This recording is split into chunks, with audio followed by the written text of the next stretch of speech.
The transition from capitalism to socialism on the global scale is the basic content of the contemporary epoch. For this reason, it is the richest, the most eventful, most stirring, and most complicated period of world history. The triumph of the socialist revolution speeded up the historical process immensely. Never before has man advanced so swiftly, or social development been so dynamic. The extensive scope of the national liberation movement and the collapse of the colonial system of imperialism have resulted in the emergence of a large group of NCWLY independent countries. How can exploitation be ended and political and economic independence achieved? What are the choices in the ways of building socialism, and what are the general laws for building it?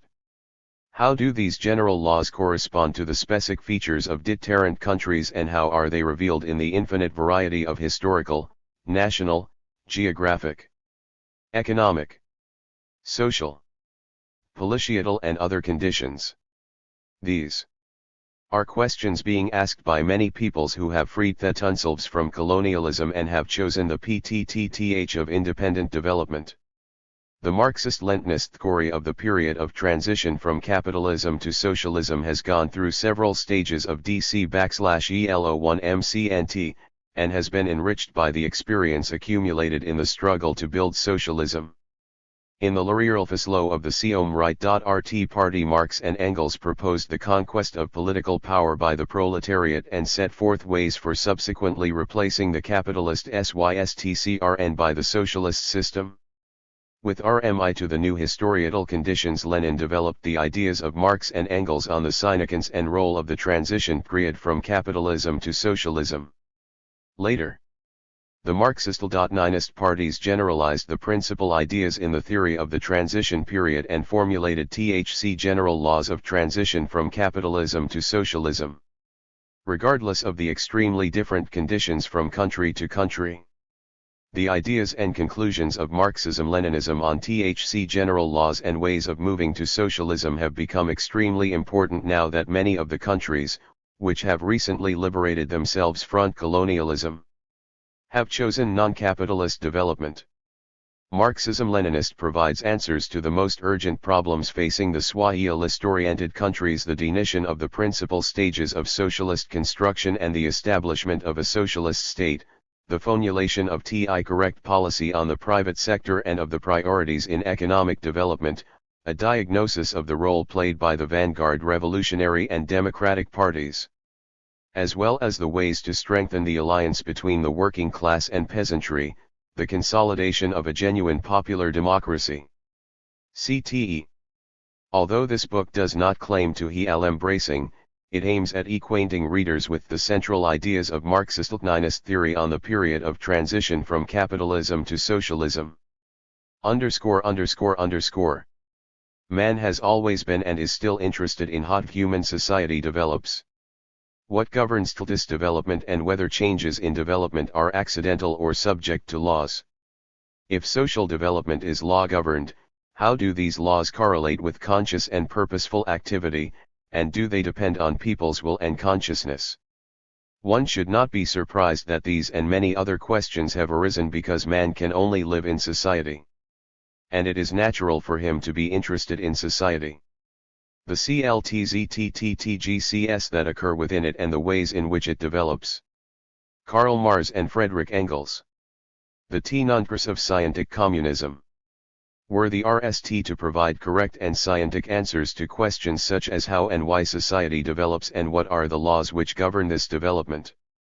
They discovered that the Huttnan history is a natural historical process which develops according to specific and objective laws that man can neither abolish nor create.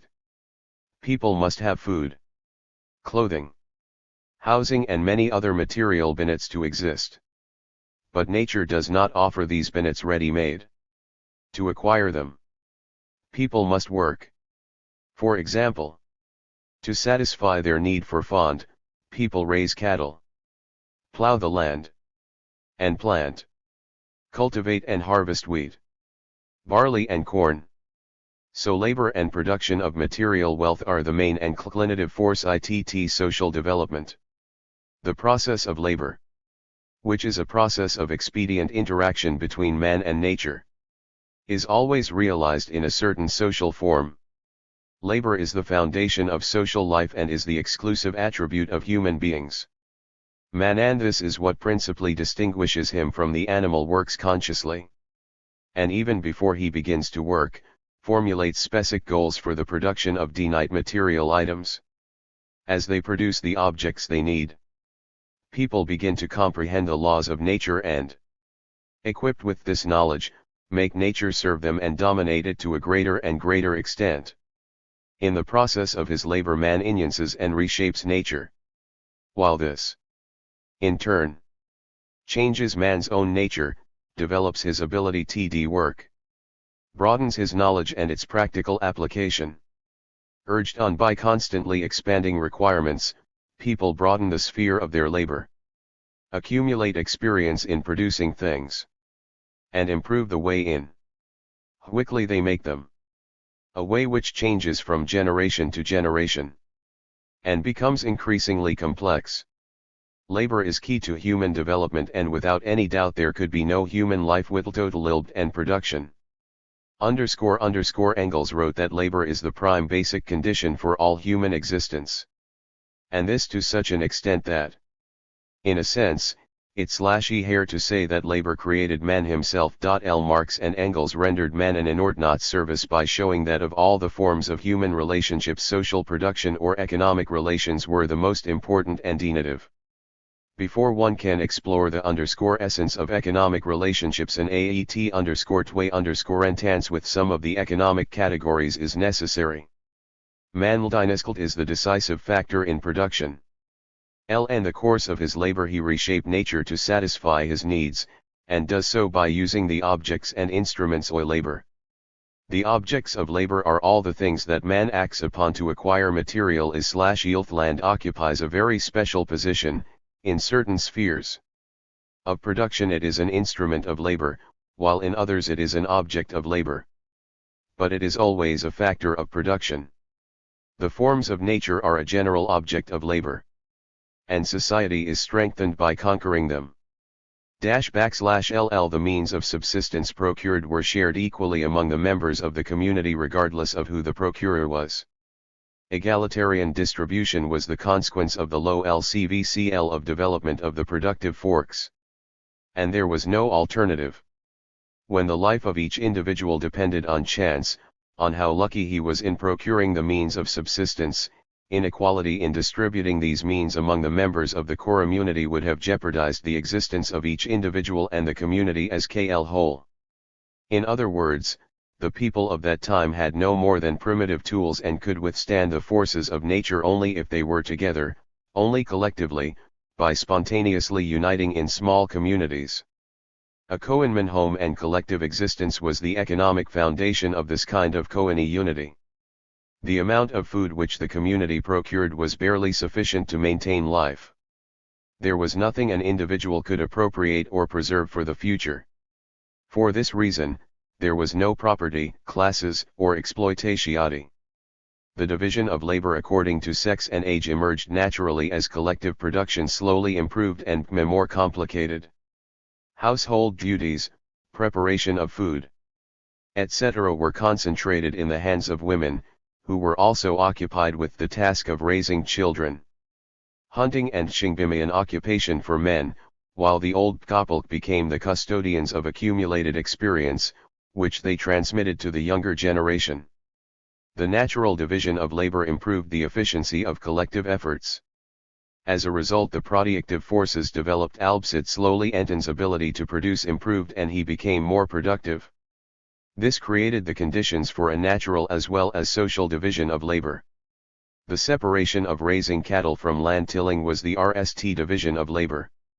Later on the crafts became a separate industry. The development of the productive forces cannot force them to work for him. But because they do not own the means of production themselves, the only choice the workers have is to sell their labor power to the capitalist. To seek employment at factories and plants and subject themselves to exploitation. Capitalism bred capitalist prod as a stimulus for developing production.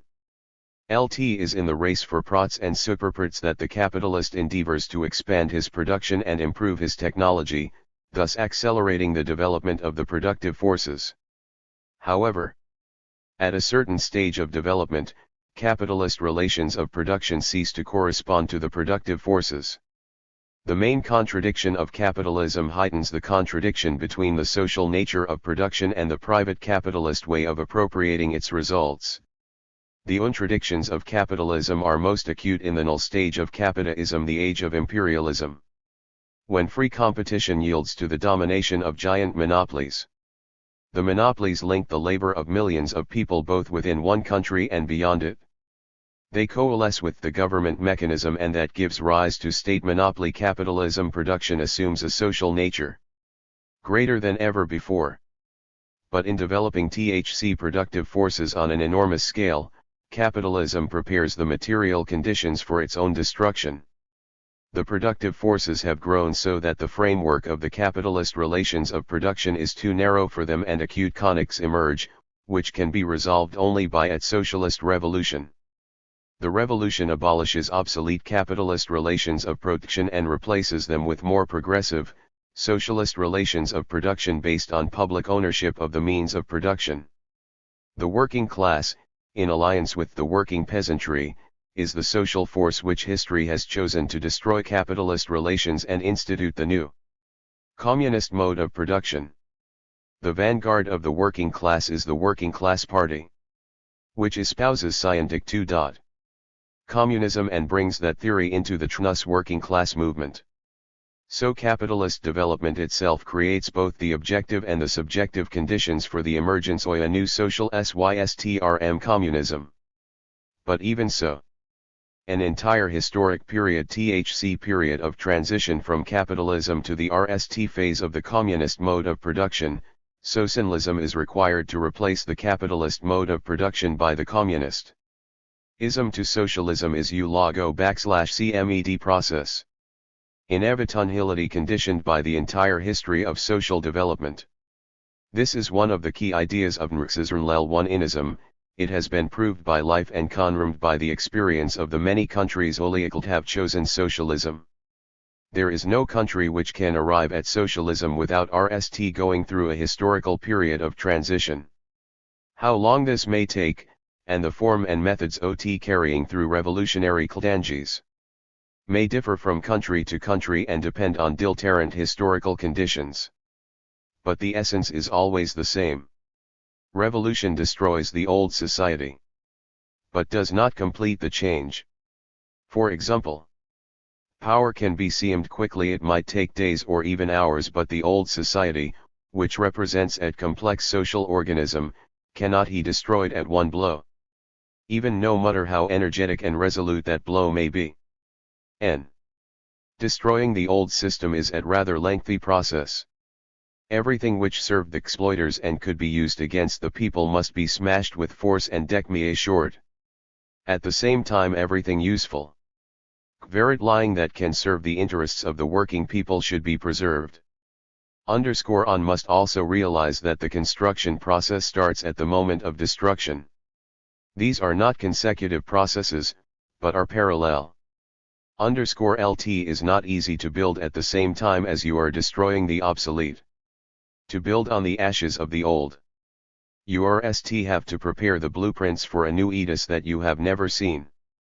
The need for period of transition from capitalism to socialism stems from the peculiarities of the socialist revolution and its fundamental difference from the bourgeois revolution. As indicated earlier, the bourgeois revolution occurs when the capitalist mode of production is born and develops within the feudal system. Unlike that, socialist revolution begins even though socialist relations of production do not develop within capitalism. The bourgeois revolution ends once political power is seized, the economic foundation of capitalism has been created by preceding historical development. Therefore, the entire objective and function of the bourgeois revolution is to abolish obsolete feudal relations.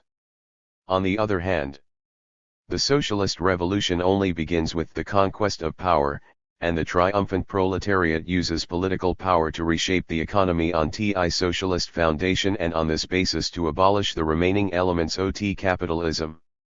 Why cannot socialism be born or develop within capitalism? There are several reasons.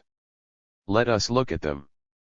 First, the necessary condition for the emergence of capitalist production relations is the separation of the worker from the means of production, which turns him into too destitute proletarian forced to sell his labor power to the capitalist.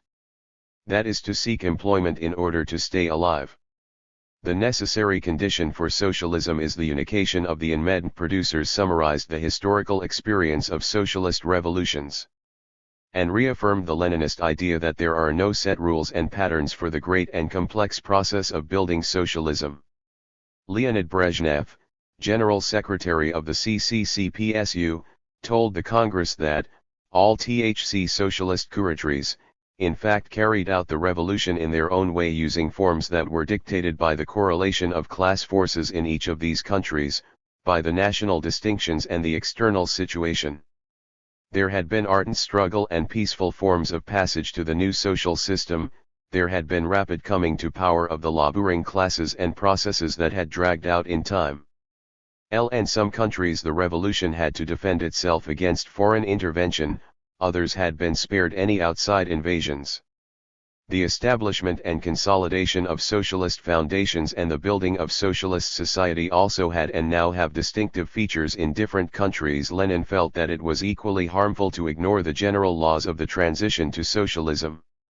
Over half a century ago he wisely said that sortie of the principal features of the socialist revolution carried out in Russia in October L9-L7 had incarnational as well as purely Russian bearing. The creative application of the general laws in a concrete historical situation demands that the peculiarities of the transition to socialism in each country be taken into account. This involves the methods and paces for socialist transformations, as well as the sequence in which problems of building socialism should be tackled. At the 25th Congress of the CPSU it was stated that, a deep understanding of these general laws and reliance on them, in combination with a creative approach and with consideration for the concrete conditions in each separate country have been and remain the inalienable and distinctive feature of a Marxist-Leninist. The experience of the socialist countries indicates that, no matter what the forms and ways of transition to socialism which the historical conditions and nation-one features of each country demanded, the transition is subject to objective general laws which must be taken into consideration. Any overestimation of local features that impedes the implementation the general laws will inevitably tell negatively on socialist transformations. We will examine some of the general laws in greater detail so that they can be more clearly understood. Chapter 5 Marxist-Leninist theory says that power is the key question in every revolution. Even a class which has achieved economic dominance cannot fully exploit its position if it does not possess state power. Only state power complete power over the means production ensure this class political domination and allow it to pursue an economic policy which will further its interests. This is why it is so especially important for the working people, who do not own the means of production, to take power into their own hands. Only after they have established their dictatorship and taken over the state reins of society can the working people take possession of the means of production. Karl Marx expressed the thought that the working people can establish their power in the form of a dictatorship of the proletariat during the period of transition from capitalism to socialism. Between capitalist and communist society lies the period of the revolutionary transformation of the one into the other. COR. Responding to this is also TI political transition period in which the state can be nothing but r/remember_vr1ir. Aeters JTP of the proletariatal life has vindicated these words and cloak testimony of this is what has been done in the socialist countries. The dictatorship of the proletariat is basically new form of power. A look at the history of society shows that state power in all the pre-socialist systems of society formations was and still is an instrument protecting the interests of the wealthy minority. An instrument for suppressing the exploited majority. In other words, For a long period Altman development the Stasi was a mechanism for maintaining the supremacy of one class over another. Unlike all preceding forms of state power, the dictatorship of the proletariat expresses the vital interests of the working people, who are the most numerous sector of the population. The alliance between the working class and the peasants and other working sectors of society is the supreme principle of this power. In this way the socialist state becomes an instrument for suppressing the exploiting classes, who are only a very tiny minority. Again, unlike all other forms zero state power, the essence of the dictatorship of the proletariat is not violence but activity directed to organize and lead the working people in the endeavor to build a new society, to destroy the hostile exploiting classes and to abolish exploitation man by man as well as its muses. This objective, which is in the basic interests of all laboring classes in society, may be attained only if the working class, once it has become the dominating class, can extract the non-proletarian working people out of the sphere of bourgeois ignorance, establish an alliance with them and involve them in the construction of socialism. The dictatorship of the proletariat plays an especially great role in the economic sphere. Role determined by the special nature of the socialist revolution. All preceding revolutions in fact performed a principally destructive role by liquidating obsolete political systems. The principal feature of socialist revolution is that it simultaneously abolishes the old system and embarks on constructive endeavor because, as was already indicated, the revolution begins in the absence of any socialist base. And its task is to create that base. The socialist state directs all the economic and organizational endeavors of the working class in alliance with the mass of the working population. This state also uses political power as well as the key positions of command in the economy to create new relations of production. By virtue of its ownership of the means of production, the socialist state becomes a tremendous economic force in the construction of socialism. No bourgeois state has ever wielded or can wield such great economic power because the means of production belong to individual capitalists or groups of capitalists and not the state. There may be different forms of the dictatorship of the proletariat. The Soviets are the form of state power in the USSR. This form, created by the revolutionary activity of the masses, best suited the complex situation in which the building of the world's socialist society was begun. Lenin deemed the Soviets as a new type of state, as one new and highest form of democracy, as a means in which the working people themselves could govern the state. The Soviets were the form of state power ever exercised in the interests of the broad masses of the working people. It was the first time ever that democracy began serving the working people and was no longer the democracy of RTTVMLTHY minority. The establishment and consolidation of Soviet government as a font of the dictatorship of the proletariat guaranteed that freedom and democracy could be exercised to benefit the tremendous working majority on a scale never before seen or even remotely possible in any capitalist country. Lenin considered it possible that die-illerant lumps of the proletarian state could appear in the course of the development of the socialist revolution internationally. The transition from capitalism to communism is certainly bound to yield a tremendous abundance and variety of political forms, but the essence will inevitably be the same. The Dmarorslip of the proletariat the dictatorship of the proletariat established itself in the form of PE0PLE.R in several of the socialist countries which emerged after World War LL. People's democracy reeks the specifics of the development of the socialist revolution in the period of the aggravation of the general crisis of capitalism, as well as the historical and national features of those countries which chose socialist development. The people's democracies are distinct from the Soviet Republic, but the distinctions are not fundamental, and involve just individual aspects of the way society is organized politically. People's democracy was the form chosen by several East European socialist countries, among them Bulgaria, Hungary, the German Democratic Republic, Poland, Romania, and Czechoslovakia. There are features of people's democracy form of the dictatorship of the proletariat which distinguish it substantially from the Soviets in the USSR. Overall, These features are as follows. A longer period of and more gradual steps in breaking down the government mechanism of the bourgeoisie and landowners, the existence of many parties, the preservation of some of the old parliamentary institutions. A less demonstrative manifestation of the coercive aspect of the dictatorship of the proletariat than occurred in Soviet Russia. Panicular forms of government have been established or are now being established in some of the Asian countries where conditions are quite different from the European situation. There have been complex social processes and great revolutionary transformations in North Korea and Vietnam. Along with economic underdevelopment and the power lull heritage of feudalism, the main obstacle to these countries' liberation were foreign imperialist oppression and their former colonial dependence.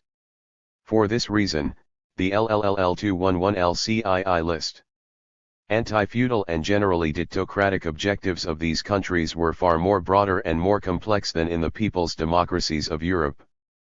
People's democratic states in Asia emerged in the midst of the specific conditions of revolutionary national liberation struggle and civil wars.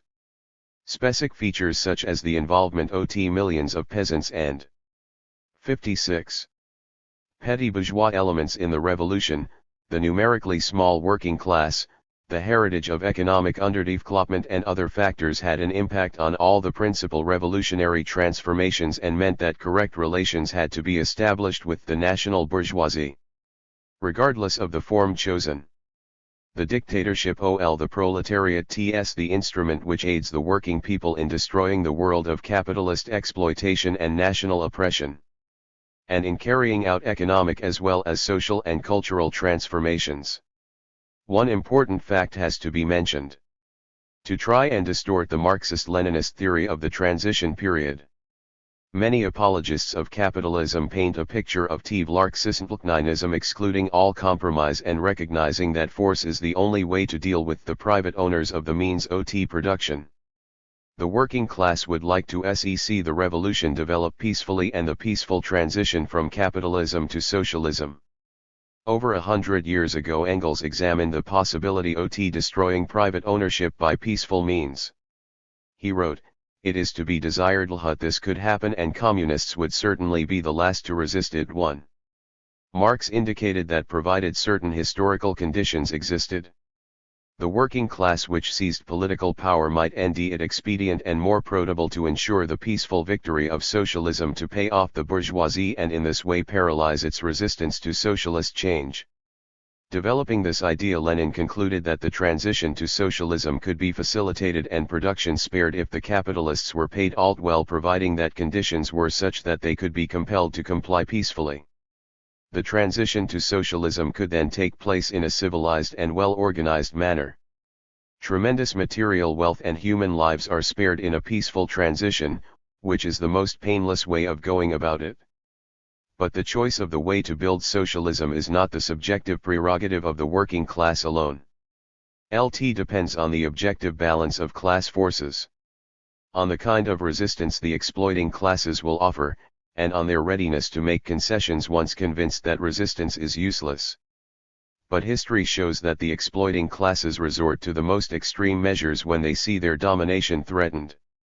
The Paris Commune was drowned in TRC of blood, with the Paris proletariat paying a price of 70,000 executed or sentenced to forced labor or prison for their attempt to bring down the SB system of private ownership and exploitation. The Russian capitalists and landowners refused to accept the working people's triumph in October L9L and unleashed a civil war. There was very little bloodshed at all during the October Revolution itself. So it is not the Russian workers and peasants but the internal and external counter-revolutionary forces who are to blame for the bloodshed during the Civil War. The enemies of the working class frequently represent the dictatorship of the proletariat as an instrument of coercion. But there are different kinds of coercion, including coercion involving the use of arms, terror, civil war, etc. Violence is not necessarily a component of the period of transition from capitalism to socialism. For the working class, violence may be of necessity demanded in reply to resistance by the overthrown classes. But there is equally peaceful coercion, the expropriation or limitation of property belonging to big capital, the deprivation or limitation of the political rights of the exploiting classes, and their obligatory participation in the socially useful labor. Peaceful coercion of this nature is inevitable during the transition from capitalism to socialism. It would be naive to expect that the overthrown exploiting classes will accept the new social order without a murmur and voluntarily give up their wealth and privileges. Further 59. More underscore in this instance it is coercion exerted by an enormous majority, the working people, over the exploiting minority. Even so, neither the peaceful nor the non-peaceful forms of coercion are the main function of the dictatorship of the proletariat. As indicated previously, its main function is the construction of a new society. There is another very important feature of the dictatorship of the proletariat. History shows that once it has seized power, any exploiting class uses all the means available to it to strengthen and perpetuate its class supremacy. The slave owners, the feudal lords, as well as the bourgeoisie, followed this course. It is totally diltcrcnt with the working class.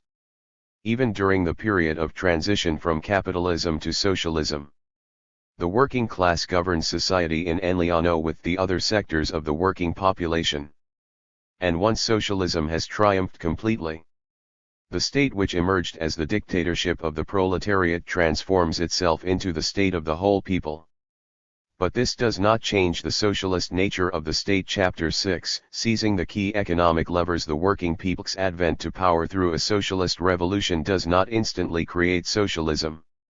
Since the most important economic levers remain in the hands of the moneyed classes, the working people have to themselves become the owners of the most important means of production, meaning that they must seize the key economic levers so that they can start building socialism.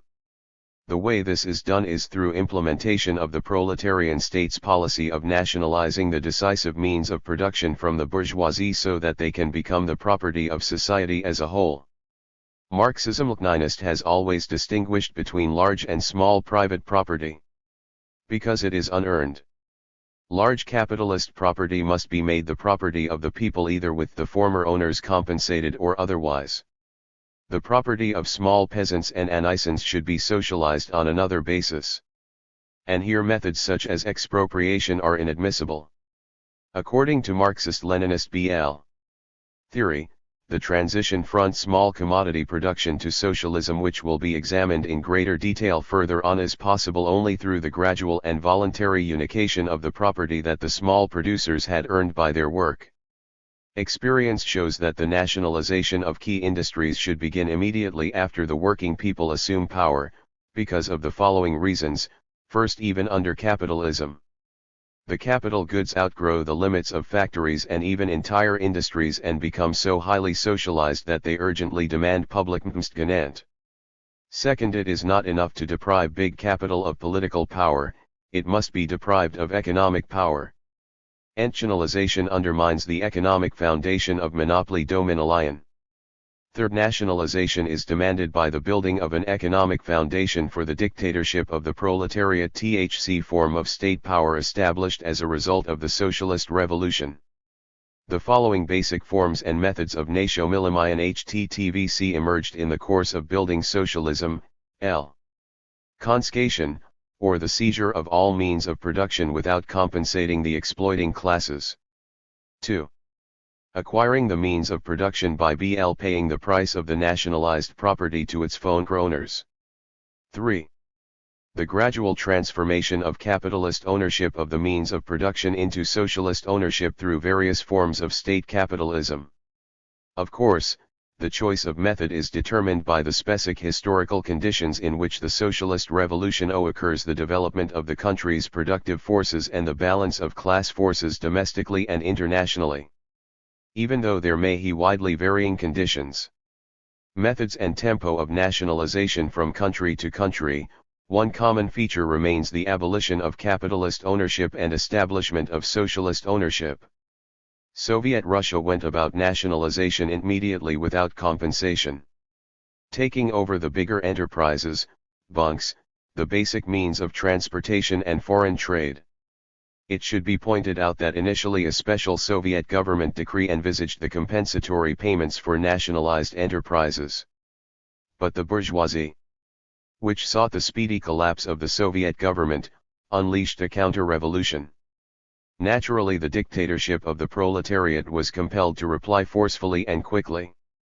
That was why the nationalization of the basic means of production was carried out in a historically brief period and by confiscating private property. 63. TLTE Working People's State began its takeover of major industrial enterprises as of the initial days of the Great October Socialist Revolution. Banks were nationalized in December 1917 and as such ceased to be an instrument of monopoly domination, becoming a mechanism for public control and accounting, and be key instrument for the workers' and peasants' government.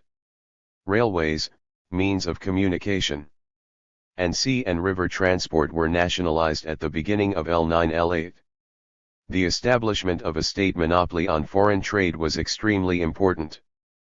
Private individuals were banned from doing business beyond Russia's borders and the government itself took over foreign trade. Nationalization of capitalist property was enormously important because it resolved the basic contradiction of capitalism that between the socialized nature of production and the privacy appropriation of its results.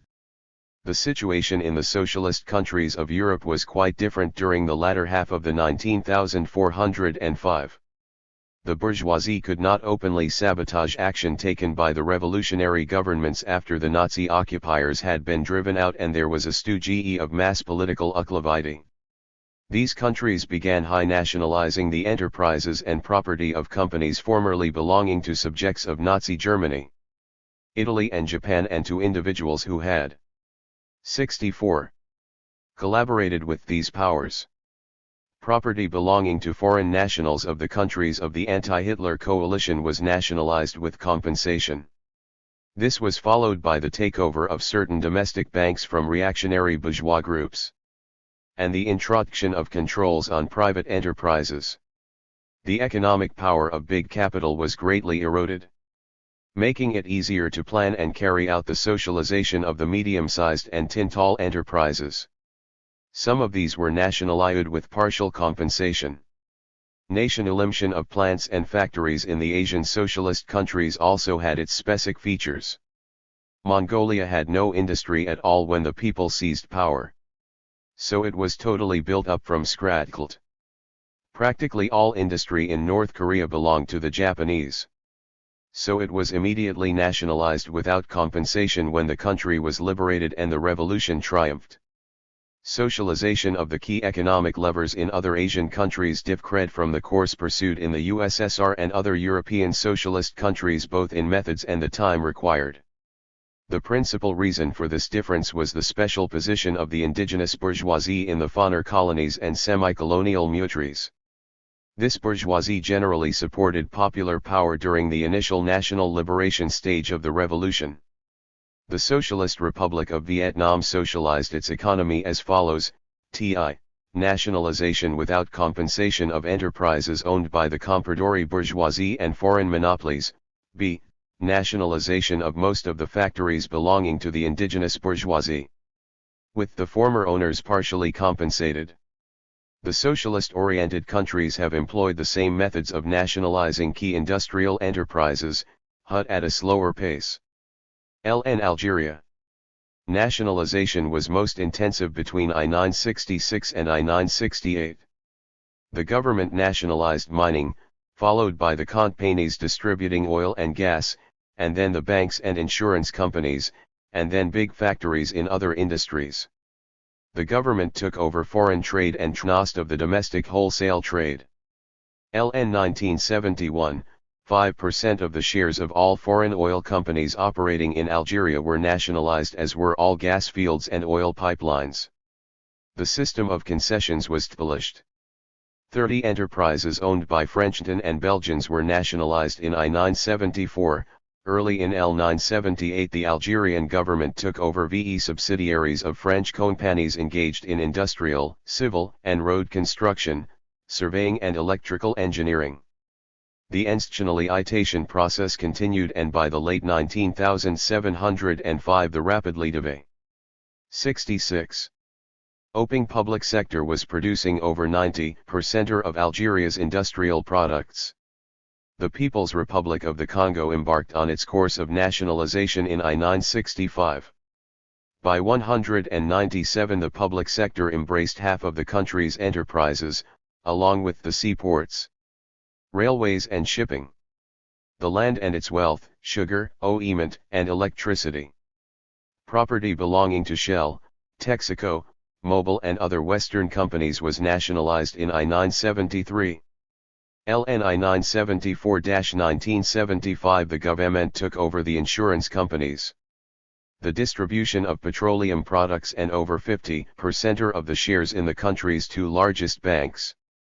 The government increased its participation in the capital of the oil companies and established several government-owned export-import organizations with monopoly rights over the export-and import of consumer goods.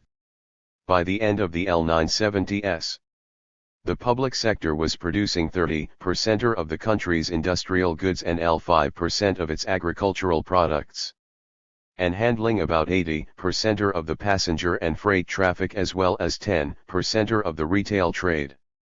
One consequence of the anti-feudal and anti-colonial revolution in Ethiopia was that banks and insurance companies were nationalized in I-975 and over 70 industrial companies belonging primarily to exogenous capital were taken over.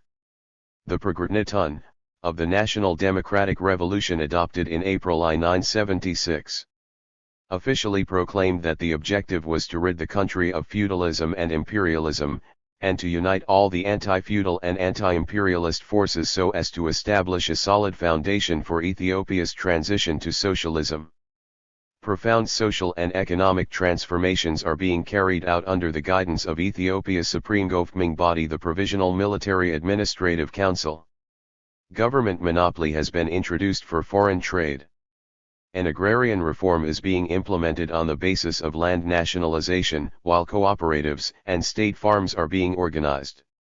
In the comparatively short period since November 1975 when independence was proclaimed, the People's Republic of Angola has been able to establish a solid foundation for the development of the public sector.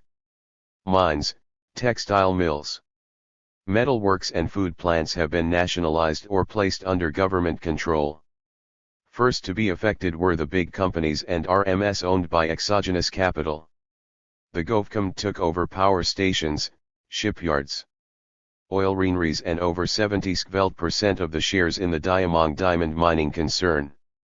The state receives over half the revenues from the oil produced in the province of Cabinda by the American-owned Gulf Oil Company. State-owned RMS have been established in the shipping industry and transport, and a national airline has been opened. The government established a monopoly on foreign trade, set up a chain of people's stores for domestic retail trade, and has encouraged all forms of consumer cooperatives.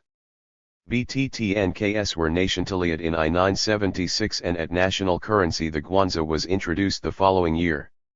Several big marketing and commercial companies were nationalized at the beginning of 1978. The year 1980 began with the nationalization of the Porto Amboim railways in Kwanza STTL province. The large farms were placed under the control of workers' committees, and government control was established over the big coffee plantations. Efforts are being made to develop cooperatives. The Angolan government controls practically all the country's principal industrial and agricultural enterprises. The first Congress of the Popular Liberation Movement of Angola in December I-977 proclaimed the goal of creating the foundation for the transition to building socialism. President Agostinho Neto and I-978, while the mixed sector increased its share from 2_PCRCCNT to 6.3%. The activity of the private sector was halved in 61.3% to 30.4%. The result is that the government sector has emerged as the principal force in the country's economic development. The Extraordinary Congress of the ICMACNI 5° mil $LPA in October 1940 mapped out the ways of solving the urgent tasks until creating the conditions for building socialism. The socio-economic program for L98L 1985 envisages 0.6% increase in the aggregate social product and L62 per CCNT increase in the lilumli income. Guinea-Bissau, which Pertagukski, G. J3. ISM had retained as an C/Thinly underdeveloped country, is now working on an ex-Lengi program of creating an independent economy. After live centuries of Portuguese domination, all the colonialists left behind was just one sole factory making beer and soft drinks, several poorly mechanized processing plants and only 300 kilometers of asphalt-covered roads. Once independence was won, the government MCNT torned the RST National Enterprises EV THIRD-WORLDISM plant, at fruit juice factory. 71. And cement factory. 2T brick kiln. A vegetable oil mill and other factories whose production is going tip every year. The Petronas National Company was established to develop local and infertile resources. As of I-980. THCRC were about I-50 government enterprises and companies as well as dozens of mixed companies operating in the country. The government's objective is to establish coin-plus-C control over the operation of industry. The Republic of the Cape/Erdk Islands is working to establish a new economic system. LTS government is carrying out various economic projects with the aim of placing industry under complete state control. 20 public and mixed risks have been forged.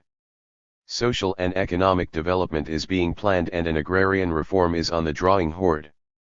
The socialist-oriented country's nationalization policy embraces the property of exogenous capital as WCLL as the big and middle national bourgeoisie. By nature, it is anti-imperialist and anti-capitalist.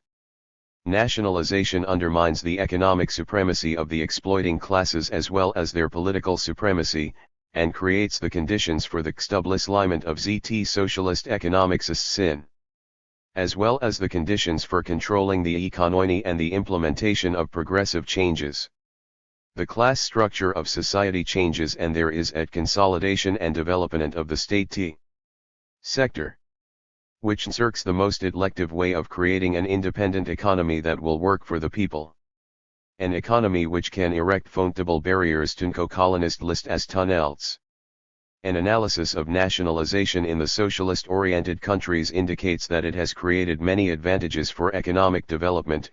It has led to the establishment of a public sector which operates in the interests of the working people and to controls being introduced in the economy so that the economy is able to parry the endless intrigues of exogenous capital. The public sector has become a very solid source of accumulating capital and resources which can be used in the development of an independent national economy. C/7 State capitalism and working class control ownership by the people of the entiensoi production nulls the government of the working people to take possession of the key industries and thus occupy the positions of command in the economy. This is why the socialist government can begin to play the decisive economic role as soon as it begins nationalization. It supplements the political levers it already has with economic levers, employing both to build ZT new society in which oppression and exploitation no longer exist in any form. It should be pointed out that under capitalism, the nationalization of enterprises and even entire industries is also possible. But here there is no analogy with socialism, because the nationalized capital goods are not public property, but remain the possession of the aggregate capitalist, the bourgeois state, and are used in the interests of the capitalist class. They are still an instrument with which to exploit the working people. Nationalization undertaken by its state of the 75 working people is the RST legal condition for the socialization of Luxio to a condition necessary for the transition to socialism. Production becomes genuine national property when new relations of production are established. Relations /L1 LCLL enable the working people to control the production and distribution of material units on two countrywide scale. Lenin indicated this very important aspect of socialization. The difference between socialization and simple confiscation is that confiscation can be carried out by detention alone, without the ability to calculate and distribute properly. Under certain historical conditions, the dictatorship of the proletariat may make use of state capitalism in the interests of the socialist socialism. What is state capitalism? LL is control of one kind or another by the working people's state of private businesses industry and commerce. The forms of state capitalism are as follows: I state O/Veen business units leased to private entrepreneurs. 2. Concessions, involving the temporary responsibility for the development of natural resources. Enterprises it. To exogenous capital. 3. Private RMS which operate on contracts and sell part of what they produce to the state. 4. Private RMS which regularly _LL state orders and operate on state-provided raw materials. _VS mixed state-owned and private LGTFT cent dollar units managed by government picket representatives, while the former owners receive established dividends on their investments for a certain XED period. The socialist socialization of production through state capitalism presumes that capitalist ownership will continue to exist for two certain period and will gradually be TT_T_TTT0FLT_cent D into socialist ownership. The position of LL1 cent proletariat towards the capitalists 0T_cent_LLM51 power was clearly outlined by Lenin even before the Great October Socialist Revolution. As far as individual capitalists, or even most of the capitalists, are concerned, the proletariat has no intention of taking everything from them. On the contrary, it intends to put them on useful and honorable jobs under the control of the workers. As one economic form in the multi-tiered economy of the transition period, state capitalism is on a rung lower than socialism. TID is a higher form of economy than private capitalist. Small-scale commodity and patriarchal forms because it involves production on large scale. Is based on more sophisticated technology and its development lends itself easier to control by the socialist state. State capitalism provides TLTE workers and peasants state with the opportunity to exploit the private owner's technical and economic TPCLLLSC. LT helps to develop production on 3L8 cent 5/3L cent. Makes it easier to combat the RTRTLLCTLRTTTTT petty bourgeois, and to establish countrywide control of the production and distribution of materialbinets.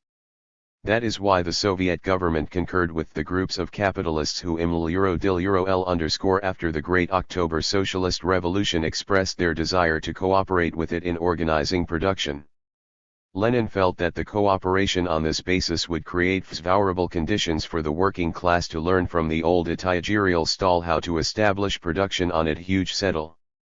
One should _N0T confuse state capitalism under a bourgeois state and under a state where the power is in the hands of the working people.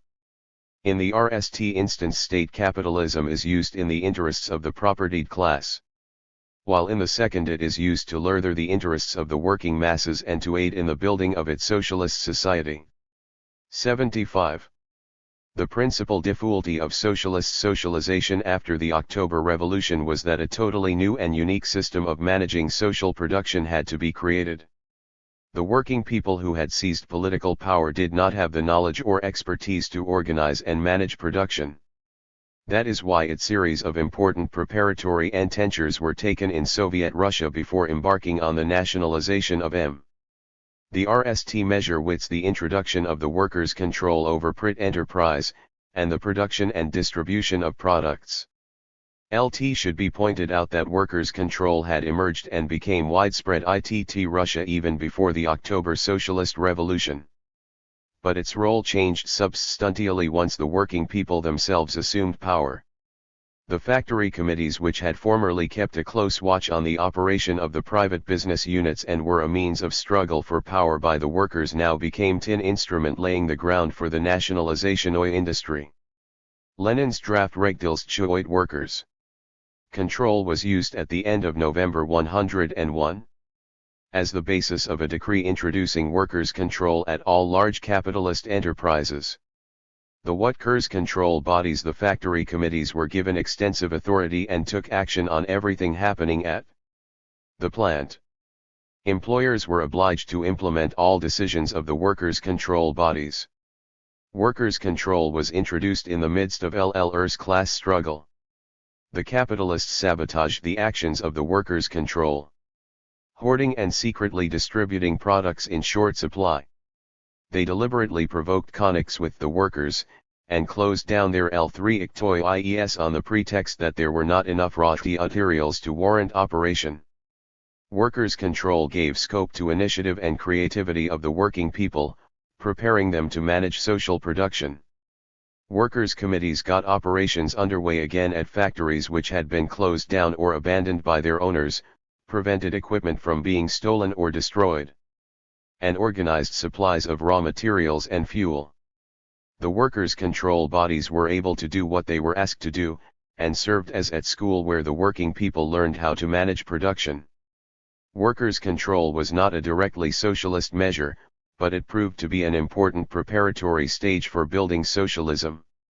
The Soviet method of introducing workers' control over private plants and factories was later widely used by the other socialist countries. Workers' control, which was initiated in the USSR, is also practiced in the socialist-oriented developing countries. At Algerian factories, there are elected working people's S0 assemblies which participate in all REALMS of production, including management.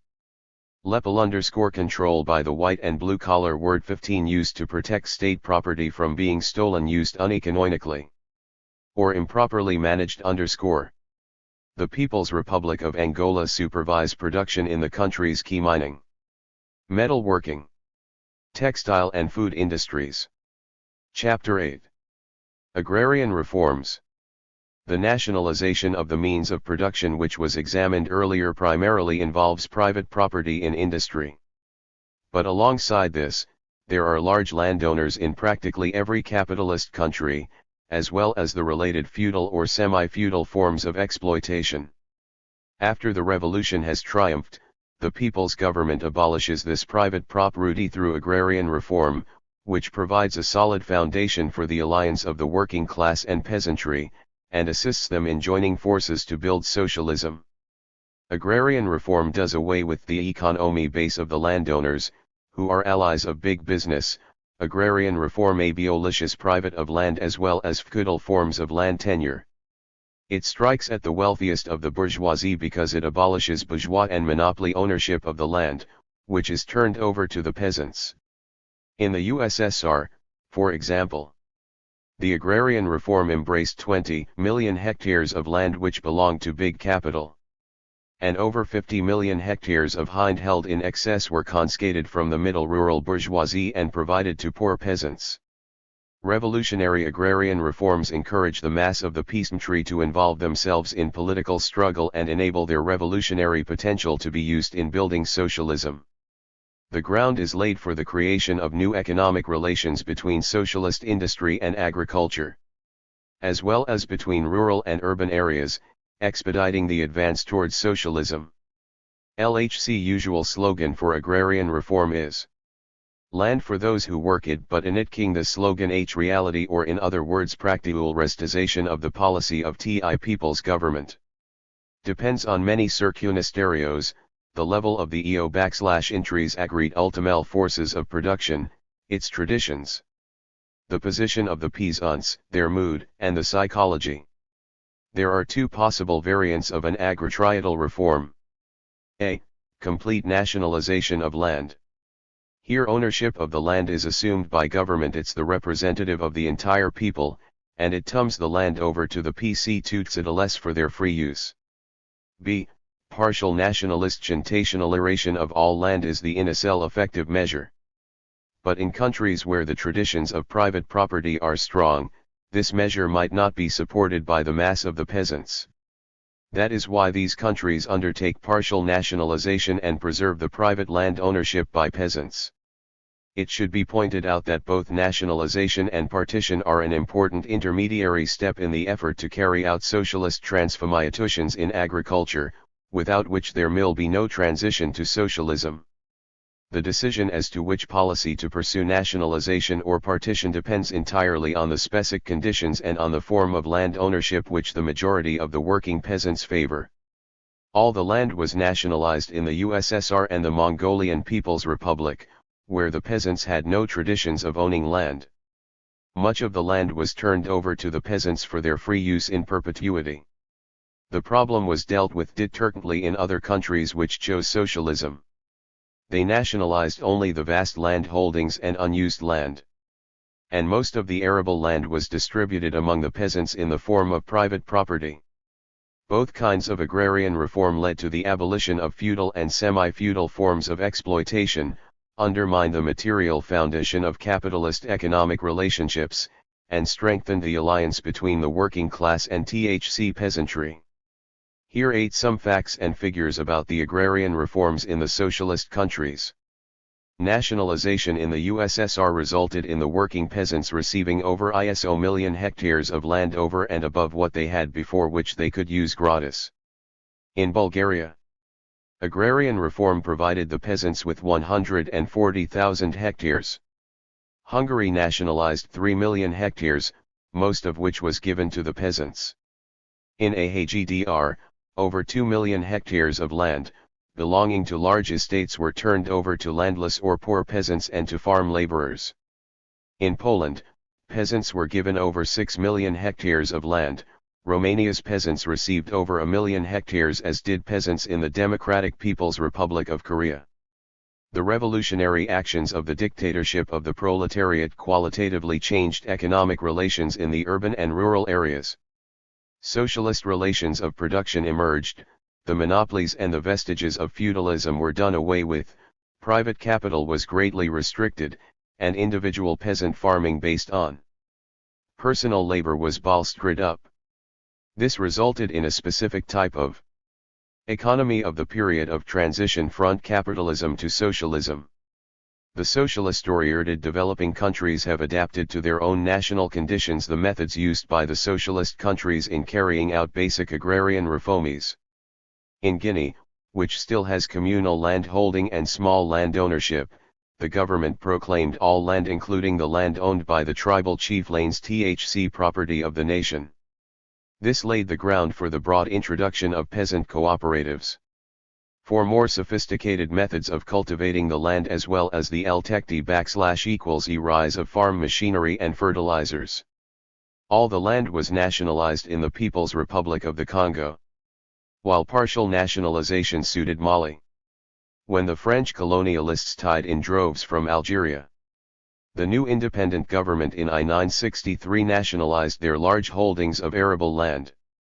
The Algerian government also expropriated the holdings of domestic estates and feudal chieftains who had collaborated with the colonialists during the years of the National Liberation War or had sabotaged government measures. The Algerian government expropriated approximately half the land being used. There was total nationalization in the insular part of Tanzania, where the mass struggle had been anti-imperialist and anti-feudal. In continental Tanzania, the land which had belonged to the British governor was immediately taken over by the national government once independence was proclaimed. Foreign planters and farmers were deprived of inheritance rights to land, and were made no more than long-term tenants. As a result, the government took unto itself the right to expropriate unused land without compensation and redistribute it. The lands of the Iying feudal chieftains were expropriated in the People's Democratic Republic of Yemen. Following the overthrow of the feudal monarchy in Ethiopia, all rural land was nationalized and proclaimed the property of the people. Characteristic of the transition period from capitalism to socialism is the combination of capitalist and socialist forms of property and property relations, which accounts for THC existence of numerous economic forms and classes. History shows that every country which moves from capitalism to socialism has at least THRCC basic types of economy: socialist, capitalist and petty immorality. The MRIA2.W Slowroklur includes all the nationalized industrial and agricultural enterprises, transport, banks and trade, as well as cooperative enterprises. LT is based on public ownership Stulk and cooperative ownership which emerged during nationalization and the organization of cooperatives. And is the socialist sector or the economy. In this sector there can be no exploitation of man by man. The share of the socialist structure in the national economy at the initial stage of LHC transition period varies from country to country. But what is common to all is that already at this stage the socialist structure plays the leading role in the national economy, and that its share continues to grow. The reason for this is that the socialist structure is the most organized kind of economy and features progressive relations of production. It unites the biggest production units in the key industries, TTND occupies the leading economic positions. Furthermore, it enjoys government support. The THIRD-WORLDISM is based on private ownership of the means of production and the exploitation of hired labor. LT is primarily represented by indigenous or exogenous business units in industry and commerce and by extensive land holding in TG.agriculture. The PT_L Commodity Rulructure constitutes the isolated holdings owned by peasants, artisans or other petty goods producers who do not employ hired labor. The contribution of this sector to the economy is usually quite considerable in the period before the peasants and CMSMCN volunteer to join cooperatives en masse. The petty unity structure stands somewhere between the socialist and capitalist structures. Private ownership of the means of production, on which it is based, brings it close to capitalist economy. At the same time in this structure there is no exploitation of man by man, and it is based on the individual leisure of the owners of the means of production. This brings it in line with the socialist structure and enables to gradually transform petty goods economy into socialist economy. In many of the countries which began to build socialism, the petty commodity sector played a significant role in the economy in the initial stages of the transition period. It accounted for 4% of the USSR's gross economic product in L923 and I924. In addition to these three basic economic structures, during the period of transition, there may be state capitalism and the patriarchal structures. The Samlpidalwi structure has many forms. LT manifests itself primarily in business units owned jointly by the state and private in 90 individuals, or in business units managed by individuals on the basis of contracts concluded with the state. The use of private indigenous and exogenous capital in economy encourages those industries which the state is not yet powerful enough to develop. It helps rapidly expand the toros of production and ultimately consolidates economic independence. When power is solidly in the hands of the working people, state capitalism is no threat because its operations and development are rigidly supervised by the state. State capitalism had its own specific features in each of the socialist countries. In the initial years of the USSR, the principal forms of state capitalism were foreign concessions, mixed commercial, industrial, transport and credit shareholding corporations as WCLL as the lease OT state enterprises to private individuals. The Soviet government's relations with foreign capitalists were based on their recognition of the Soviet state's sovereignty, of its nationalization of industry, land, transport, and its monopoly of foreign trade, as well as recognition of Soviet labor and social security laws and Soviet tariff and customs policies. State capitalism was never a very big concern in Soviet Russia because the capitalists hoped to crush the Soviet government by force and restore the old system. The great majority were unwilling to establish economic contacts with its socialist country. 9. The emergence and existence of state capitalism in the other socialist countries also stemmed from their anti-structural economy and the need to co-opt the recalcitrant petty bourgeois which capitalism engenders. At the same time, the specific features of the people's democratic revolutions in these countries resulted in substantial revolutions in the manifestations of state capitalism.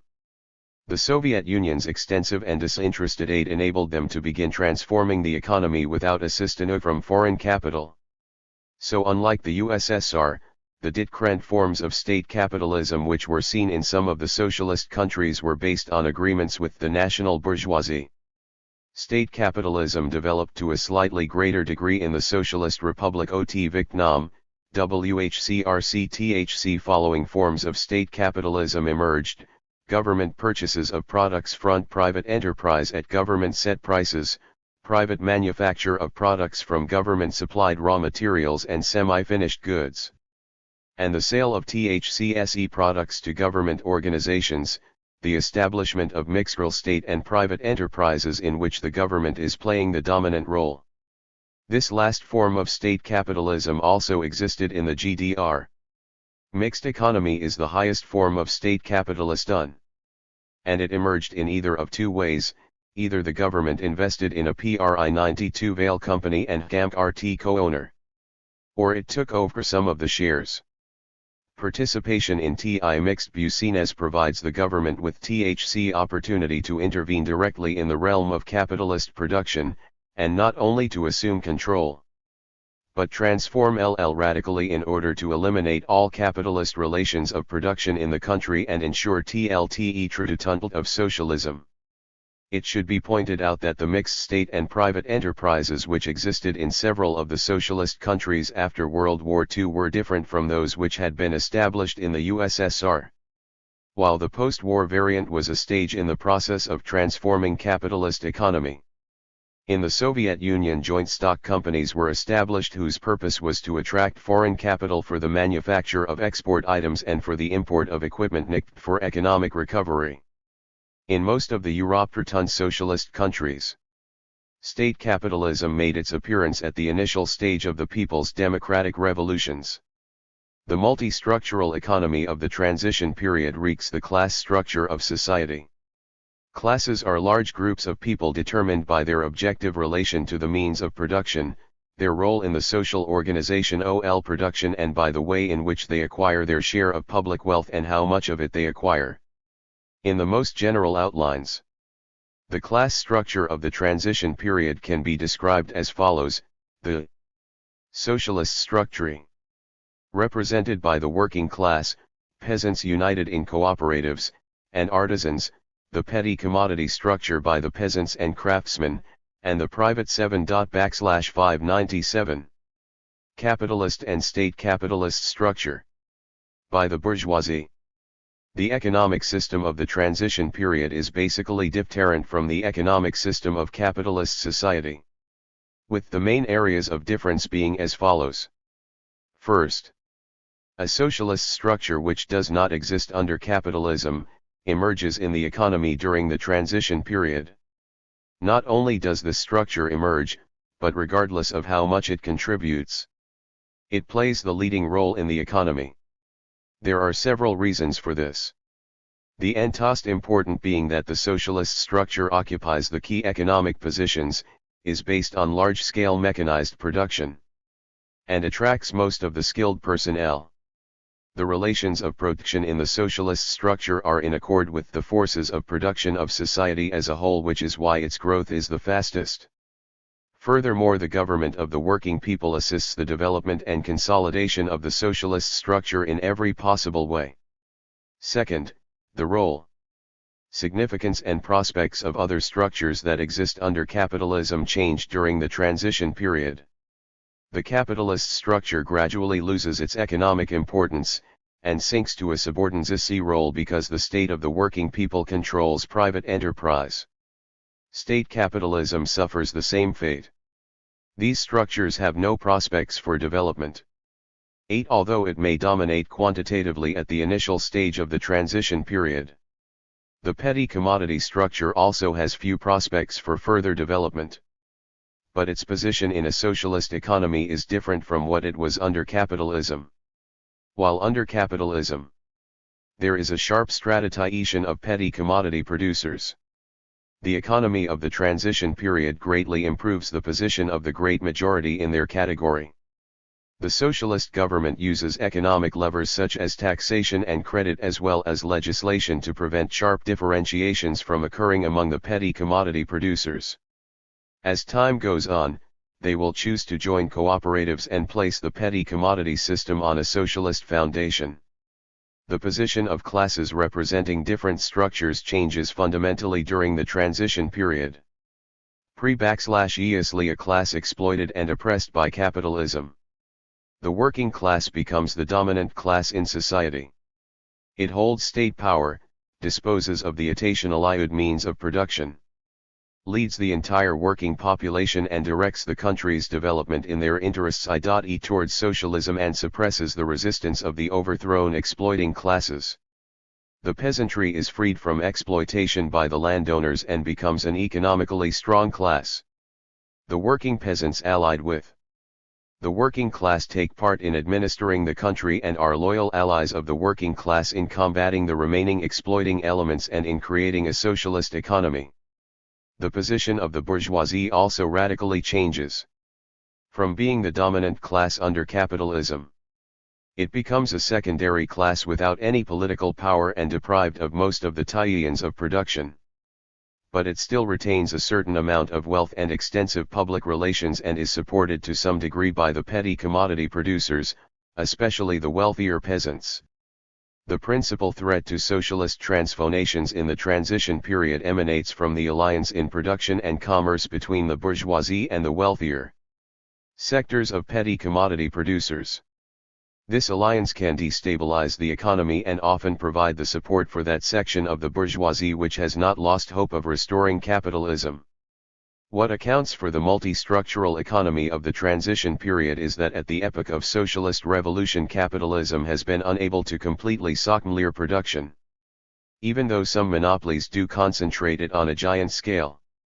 The capitalist system prepares the material conditions for socialism to supersede it, and, as said earlier, gives a social character to the productive forces. But this process develops very unevenly from country to country, and even more so from region to region. That is why under capitalism concentrated, large-scale production is always accompanied by middle-sized and small producers. Some pre-capitalist forms of economy could be found in capitalist society. Because capitalism is based on the exploitation of hired labor, it eliminates only those elements of pre-bourgeois relations of production which interfere with this exploitation.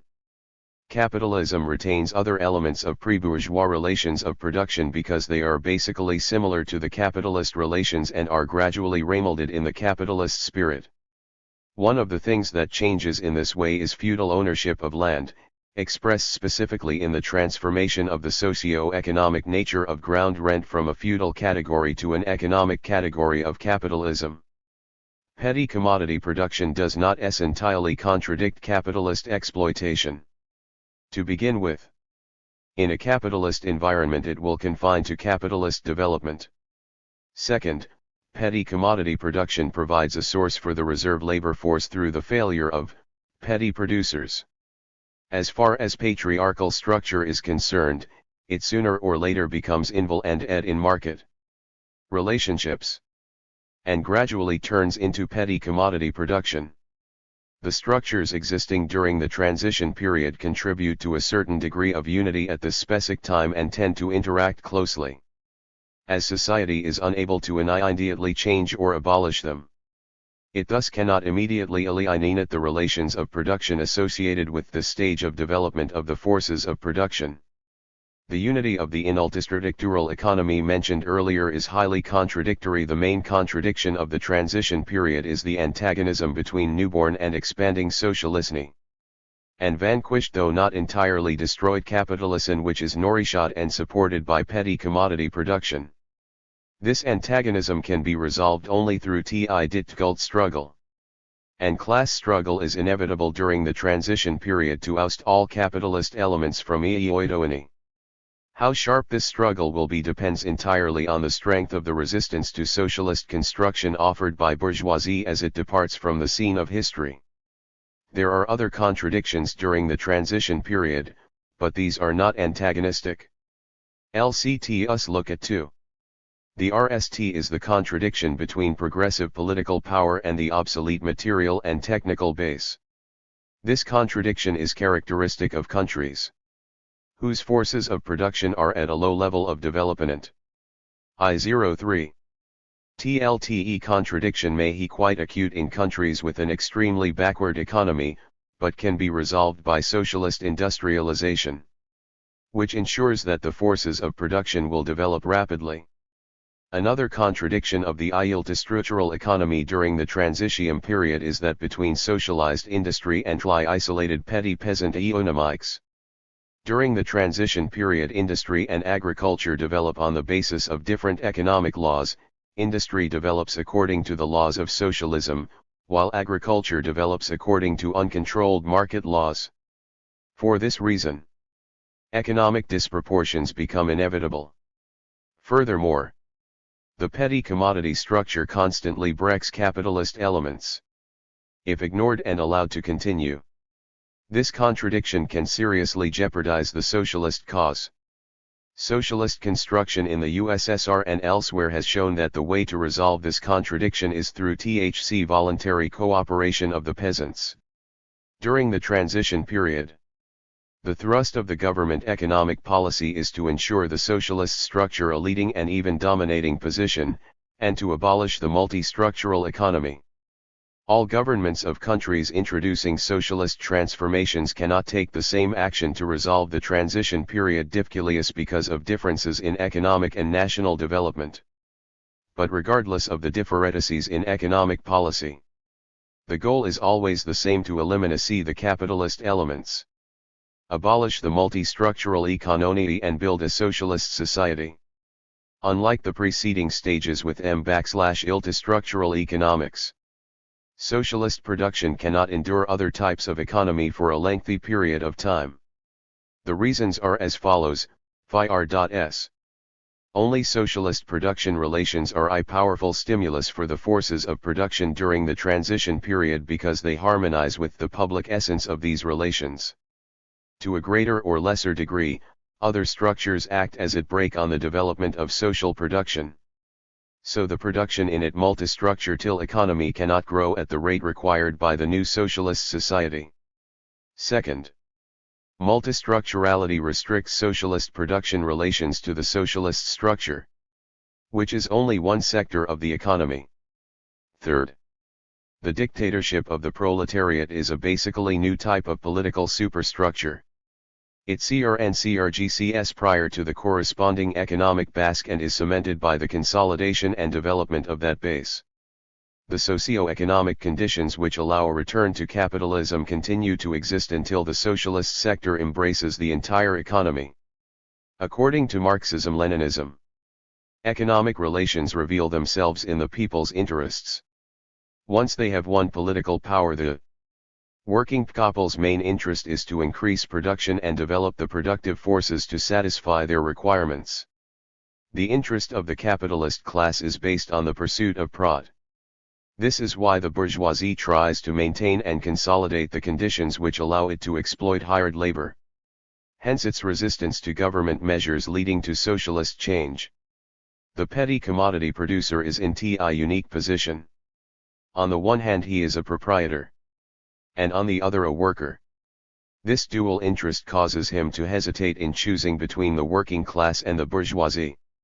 Like all petty bourgeois elements, the petty commodity producers occupy an intermediary position during the dictatorship of the proletariat. Nevertheless, the principal interests of the proletariat and the petty commodity producers coincide, because only socialism can free them from exploitation, lack of rights, and want. The working class enlists the cooperation of the working people, primarily the working peasants, to vanquish the bourgeoisie. That is why it is very important during the transition period for the government to adopt a correct policy toward the peasants. To be able to differentiate between the working peasant and the proprietor peasant, to encourage the peasant economy founded on work, and to clamp down on proprietary tendencies.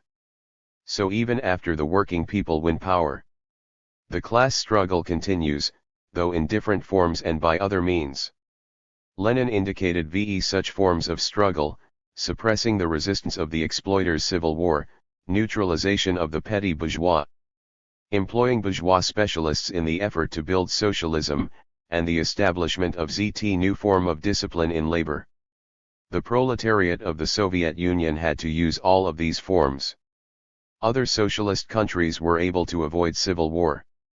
The main problem for the working people after overthrowing the bourgeoisie was to build the economy, organize a more progressive social production, and a new work discipline based on a high degree of commitment. The civil war begun by internal CT/1 anti-CR revolutionary forces and trilitary intervention by international imperialism forced Soviet Russia to delay its plans of building up the country for some time. The entire country became an armed camp. The situation demanded extraordinary measures.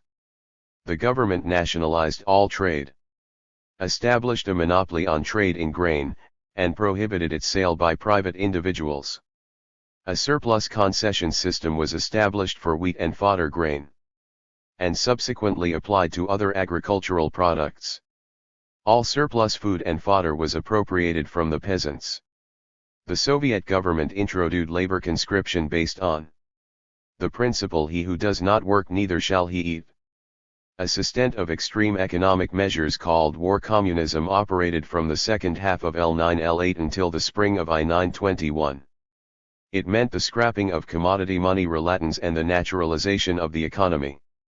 For example, a nationalized enterprise would receive all it required to maintain operations free from TLTE government.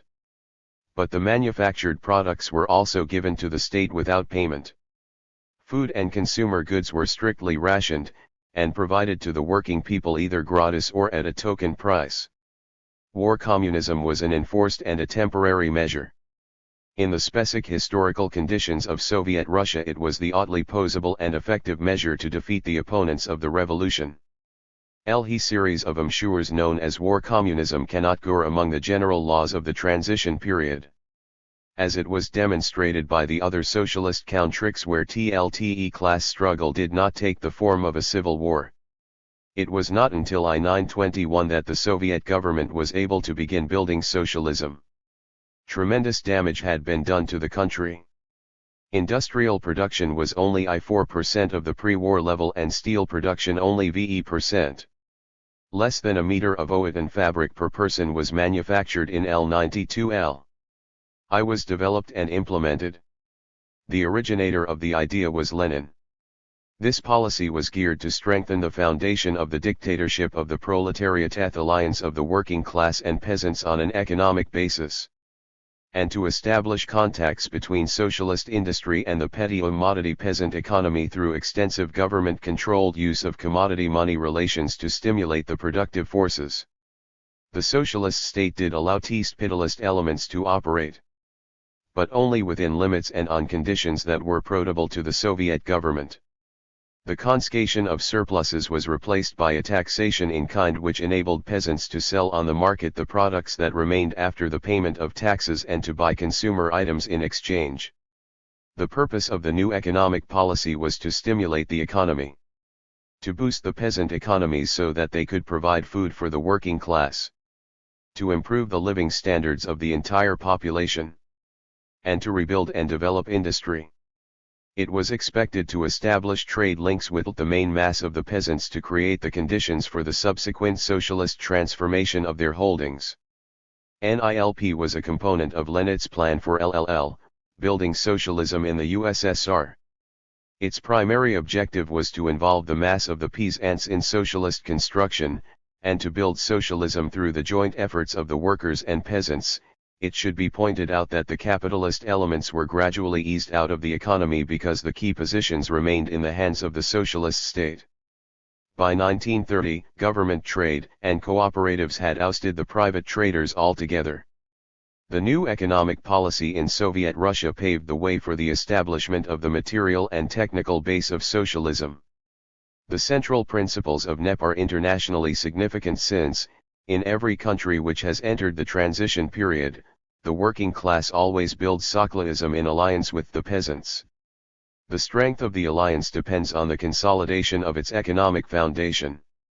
Lenin characterized the significance of NEP as follows: this task which we are working on now, for the time being on our own, seems to be a purely Russian one, but in reality it is a task which all socialists will face. The new society, which will be based on the alliance of the workers and peasants, is inevitable, Sooner or later it will come 20 years earlier or 20 years later, and when we work on the implementation of our new economic policy, we are helping to work out for this society the fomies of alliance between TLTE workers and peasants. Historical development proved Lenin right. The basic principles of NEP were to CMTL0, market relations, to establish point 1 strong economic 8 political alliance between the workers and peasants, and to involve THC mass of the peasants in building socialism. These principles are vital to each country during the stage of transition to socialism. Other socialist countries adapted NEP methods to their own conditions and historical particularities. Every socio-economic foid has its own immaterial and technical base characterized by its corresponding level of development of the TN's zero production corresponding industrial and territorial structures, production engineering level of scientific development, and the extent to which science is incorporated in production. Socialism cannot triumph unless a material and technical lens has been founded for it. For this reason, the construction of this base is one of the key tasks of the period OL transition from capitalism to socialism. History shows that a social system becomes dominant and takes over the reins of production only if founded on a solid material and technical HTSC. L.argc scale electric machine production is the material base for socialism. There is no ready-made material and technical base that suits socialism. Although capitalism does create a large-scale mechanized industry which is a condition for socialism, its contradictions prevent mechanized production from embracing all spheres of the economy. Backward transaxle production persists in many areas because the capitalists are not interested in developing production for satisfying social needs. All they are after is prod. In other words, the capitalists develop production only to the degree it is profitable. They introduce a new machine only when it will cost them less in the long RTT, and then paying the wages of the workers the machine zilites redundant. So the capitalists are definitely not always interested in improving production by introducing up-to-date technology. Because it is at more progressive social 5Y5 TEM. Socialism requires a higher level of development in production. LT presupposes too high development of the productive forces inherited from capitalism. Their greater socialization. And the reconstructuring of production so that it will function effectively in the interests of society as a whole. Material and technical base of socialism is at socialized large-scale production in urban and rural areas. Production based on the latest technology and national planning. This production is intended to satisfy the needs of the working people as fully as possible. This kind of planned and consciously managed production does not exist, nor can it in any capitalist country. That is why the socialist restructuring of the economy is required when even an industrialized country chooses socialism. The material and technical base of socialism is molded and developed in the course of this destructuring. Russia carried out its socialist revolution at the time its productive layers were rather underdeveloped. But as mentioned above, socialism is incompatible with technical and economic backwardness. Its material base is modern mechanized production. The way this base is built during the transition period is through STRIA2.RTI industrial RAHUII. And general industrialization is a process by which industry emerges and grows to become the key sector of the economy. Socialist industrialization is essentially the intensive development of large-scale mechanized industry. Countries which chose the road of socialism after the USSR did not have to enforce socialist industrialization. The industrial might of the entire socialist community now guarantees the socialist countries technical and economic independence from the world of capitalism. They can build a highly developed modern industry by employing internal resources as well as mutual aid through the socialist countries' international organization, the Council for Mutual Economic Assistance. And bilateral agreements. Their defense capability is guaranteed by the Warsaw Treaty.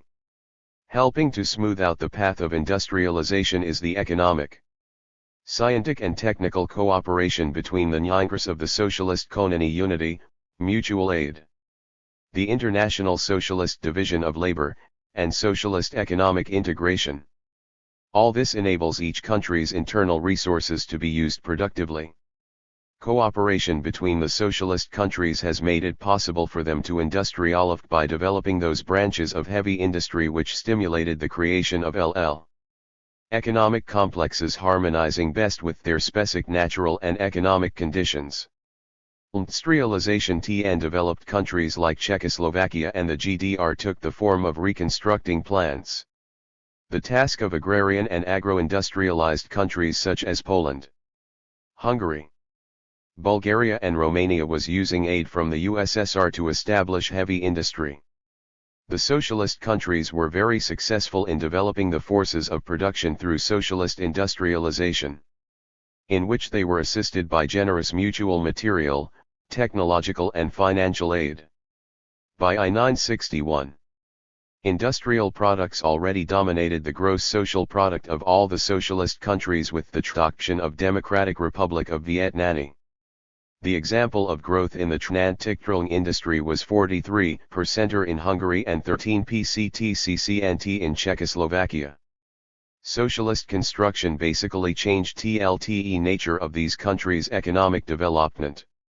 During the post-war years, Czechoslovakia increased industrial output by 370% and Hungary by 360%.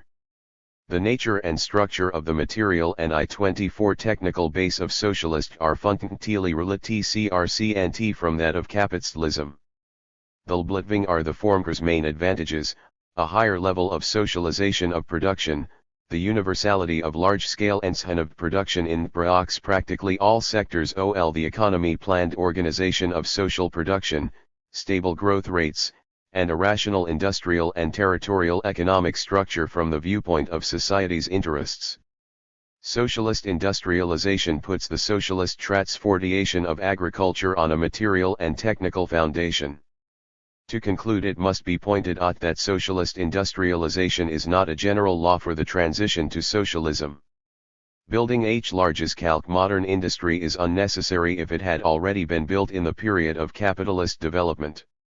During the period of an industrialized country's transition from capitalism to socialism, the time it takes to restructure the material and technical base to suit socialism may be shorter and have THRD aims, such as ending the disproportion in industrial structures and the uneven distribution of the productive forces.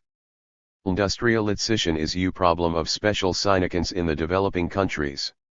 Many of them, especially those in Africa, see industrialization as a means of consolidating their national independence as well as of overcome the backwardness inherited from colonialism. This is why industrialization was a plank in the toe-ground of the political PT-TLT-5 of many of the developing countries, and the establishment of modern industry made government policy. Chapter I2 Socialism is a system in which socialist ownership of the means of production and labor are the basis of all sectors of the economy, and in fact the basis of the national economy. So during the transition to socialism, social ownership of the means of production has to be established in agriculture, just as it does in other sectors of the economy. Restructuring of agriculture on a socialist basis is one of the most complicated tasks to be carried out once the working people have won power. Simply nationalizing the land or distributing it among the peasants following the triumph of the revolution cannot lead to new production relations in agriculture. The people's government must take further steps to place agriculture on a socialist foundation. Within the state sector, this problem is solved by the creation of big highly mechanized agricultural enterprise state farms. In the USSR and other socialist countries, these farms are a solid base for basic transformations in the rural areas, and are a model of socialist economic management. When it comes to the enormous number of petty producers on separate farms, it is more difficult to introduce large-scale mechanization. The isolation and ungovernable development of the small farms and their low marketability, as well as the tenacity of private ownership mentality among individual peasant farmers, are totally incompatible with socialism. The necessity of radically restructuring the petty farm stems from the need to develop the productive forces of the sector as well as from the peculiarities of socialist relations of production. The petty peasant economies offer no prospects as far as the growth of the forces of production are concerned. Usually they can do no better than simple reproduction, repeated year after year and renewed on the same scale. It is very difficult and in most cases simply impossible for small farms to employ up-to-date farm technology, are unable to supply food for the growing urban population or sufficient amounts of raw materials for expanding industry. Equally important is that the petty peasant economies are vehicles of tendencies of development alien to socialism. The economic laws of commodity production based on private property inevitably lead to the emergence of capitalist elements. This problem is not completely solved by government efforts during the transition period, i.e., containment of this process by legislation and economic levers. Petty commodity production has to be transformed into large-scale socialist production before the last trace of capitalist production relations is liquidated and the undivided milk of socialism established. This is a very complicated problem.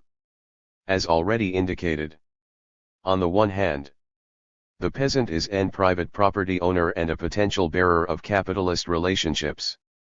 On the other hand, he is a toilcrer, who is a natural ally of the working class. That is why expropriation, a policy applied to the bourgeoisie, cannot be used in relation to the peasant. So the working people's state cannot be based for any lengthy period on two opposite economic foundations: integrated large-scale industry in the urban areas, and petty, divided private production in the rural. As it develops, socialist industry wipes out capitalist production relations, whereas small peasant economies brood them. Furthermore, industrial growth demands the expansion of the domestic market, something the petty individual peasant economies cannot guarantee. As de Greta said above, the small peasant economies have few opportunities of employing machines as most peasants simply cannot afford them. Lenin's cooperative plan indicated ways for socialist construction in the central areas, and consequently the building of socialism in the country. As Lenin viewed things, the dictatorship of the proletariat and possession of the means of production by the workers and peasants state made cooperatives the most concrete way in which peasants could be involved in socialist construction. It was a form they could understand. Lenin elaborated the basic principles for socialist cooperatives. One of the most important was that the working peasants should be gradually convinced of the necessity of collective forms of farming. It should be patiently explained to them, and the advantages of collectivism should be demonstrated in practice. Lenin repeated over and over again that peasants should take up collective farming only of their own free will, and not all at once.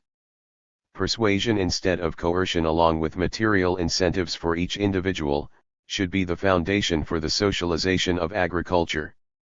Lenin also reiterated that the public cooperative economy should be run on a strictly self-supporting basis, and strictly based on the principle that remuneration depends on the quality and amount of work. This can be done only in its struggle against the forces and traditions of the old society, and only if the struggle is led by the working class and its party. It is impossible to establish peasant cooperatives without government organizational, technical, and financial aid. Several forms of cooperation should be widely employed to induce the peasants to LLC production cooperatives, credit, marketing, and consumer cooperatives. These are simple forms of cooperation which meet the interests of the peasant as a private buyer and teach him the rudiments of collectivism. Lenin's cooperative plan envisaged a series of preparatory measures which would create the material and political conditions for peasants to move forward to the joint cultivation of land and to collective farming. The most important of these measures were the complete or partial nationalization of land and its distribution to the peasants for use or as property. The comprehensive development of the simplest forms of cooperation such as credit, marketing cooperatives, and the establishment of societies for the joint use of implements and land cultivation, all of which are at preparatory stage for production cooperation, L3L. Socialist industrialization to supply the machinery required for large-scale socialist farming, the establishment of big state farms on nationalized land to provide an example of efficient management. To serve as agents of technical progress and new methods in organizing production, as well as to assist peasants in adopting collectivization, the establishment of machinery pools to provide inexpensive assistance to the poor and middle sectors in the villages and to cooperative associations. A credit and skill policy facilitating the involvement of peasants in cooperatives of all kinds, contracts as a method of introducing planning in individual peasant economies. This last measure was a system of agreements between state procurement organizations and peasant farms concerning the sale of agricultural produce. The peasants received credit, implements and other industrial items from the state, and undertook to sell their produce to the state before a certain period was up and at a fixed price. The contracts stimulated the expansion of labor-consuming crops and created stable contacts between the rural areas and the state procurement and supply organizations. I-32 All these preparatory measures limited the exploiting tendencies of the private capitalist elements in the countryside. The government had the same aim in mind when it introduced restrictions on the size of land holdings and on the exploitation of hired labor. Chapter I-3. Reforms in Agriculture. Peasant Production Cooperation is a GEML. P_PL_0T_ building socialism. But this proms take still TCRC and T forms in dit Krantcounts. LN Russia _ new forms of socialist farming begs and emerging unimpediately alter the triumph of the Great October Socialist Revolution. The Communist Party followed Lem's cooperative plan and continued efforts to develop lower forms of cooperation in the rural areas until I-928. At the outset, societies for the joint cultivation of the land were the basic form of Product L0LL cooperation. Primarily socialist about during the tilling of individual plots of land, often leaving the areas between the land holdings intact. The societies socialized some of the farm implements and draft animals, but they were small in size with an economy that was socialized to the least possible degree. This was the predominant form of peasant production cooperation until I-929. Agricultural communes were inclement ot the cooperative movement in the USSR. These were production cooperatives where all the means of production were used commonly. It should be said, however, that this form of cooperation was not widespread. The communes which emerged during the initial years of Soviet government later disintegrated and were reformed into zertels. Practice showed that the agricultural artels DG socialism. That is why socialist orientation does not presume that conditions will automatically and spontaneously emerge which will lead to subsequent socialist transformations. Socialist orientation demands a relentless struggle against the external as well as internal enemies of socialism, a struggle to create and take advantage of conditions opening up. Chapter 16. Socialist orientation. Some results and prospects. The possibility of going over to socialism, bypassing the stage of developed capitalism, is no longer purely theoretical. The experience of several African and Asian countries has confirmed the scientific foresight of the founders of scientific communism. A group of former colonial and dependent countries has embarked on non-capitalist development. There is nothing surprising about the fact that the extent of social progress differs from one socialist-oriented country to another. Countries where profound socio-economic transformations have been carried out for a long time include Algeria, Burma, Guinea, the People's Democratic Republic of Yemen, the Congo, Syria and Tanzania. Similar transformations have begun rather recently in other countries which have chosen non-capitalist development. Among them are Angola, Madagascar, Mozambique, and Ethiopia. Over 20 years of socialist-oriented development by several African and Asian countries is sufficiently long for certain generalizations and conclusions to be made. The main conclusion is that this new phone of progressive development is extremely attractive and very viable. This can be seen from the fact that the group of socialist-oriented countries has been joined by Guinea-Bissau, the Cape Verde Islands and Benin following independence. Fertile evidence of the anti-capitalist current in the liberation movement in the former colonies and dependent countries was the revolution in Afghanistan, whose people have also chosen non-capitalist development. The countries which have adopted socialist orientation are consolidating their political systems, have been quite successful in economic development and in education, have implemented democratic and anti-feudal reforms, introduced progressive labor laws, etc.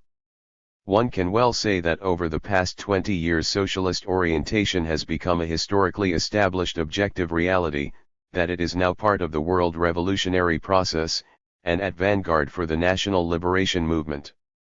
Another conclusion is that the governments of the socialist-oriented countries play a progressive role as the key factor in national consolidation and in the shaping of national capitalism as the vital condition for developing public education orienting the people on an anti-imperialist platform. The development of the newly independent countries also indicates the viability of the re-V and democratic tendencies in those carrying out profound socio-economic changes as well as those whose revolutionary and democratic regimes have fallen victim to reactionary coups. The results of some of the major steps taken by revolutionary democracies have been shown to be irreversible despite reactionary forces towards to wipe them out. For example, imperialism failed to compel Mali to join the group of pro-West African governments. From the experience of socialist orientation accumulated by the liberated countries as of the end of the L970s, common features can be singled out: L. Changes in the class characteristics of political power. Its transfer to the hands of the progressive forces acting in the interests of the masses. The establishment of a new, revolutionary, and democratic state and a new state machinery. 2. The proclamation of socialism as the goal of social development, and the mapping out of consistent policy leading towards genuine national sovereignty in domestic and foreign affairs as well as in economic affairs. 3. An end to the political domination of Eton 162 imperialism and the monopolies, and the erosion of their economic domination. L. Government control of the economy. The establishment of a public sector occupying the key positions in industry, finance and foreign trade and guiding economic development. The establishment of a cooperative sector in agriculture and of conditions guaranteeing its priority development. 5. Government controls and subsequently restrictions of the private business sector, including the nationalization of exogenous capital or the establishment of effective control over it in order to ensure the proclaimed targets of progress. Restriction of the activity of the private business sector and the erosion of positions occupied by the indigenous bourgeoisie. 6. Implementation of profound social transformations in the interests of the people. Implementation of agrarian reforms to overcome feudal relationships in the countryside and the distribution of land to the landless. Small and middle peasants. Abolition of social privileges, eradication of illiteracy. Overcoming women's inequality, introduction of progressive social legislation in the interests of the working people to raise their status in production and improve their living standards. I-63. Strengthening of the role played by the masses in public and political life. The creation of ST system of poly-education and the development of national culture. 7. Struggle against the ideology of imperialism and colonialism to consolidate revolutionary and democratic ideology, which has historic links with the global liberation process and the theory and procedure of scientific communism. 8. An anti-imperialist foreign policy, solidarity with the national liberation movement, and all-round cooperation and close friendship with the members of the socialist community, which are the international mainstay of socialist orientation. Even though the direction of domestic development is the cornerstone of socialist orientation, history makes it clear that a progressive, anti-imperialist foreign policy is also crucial.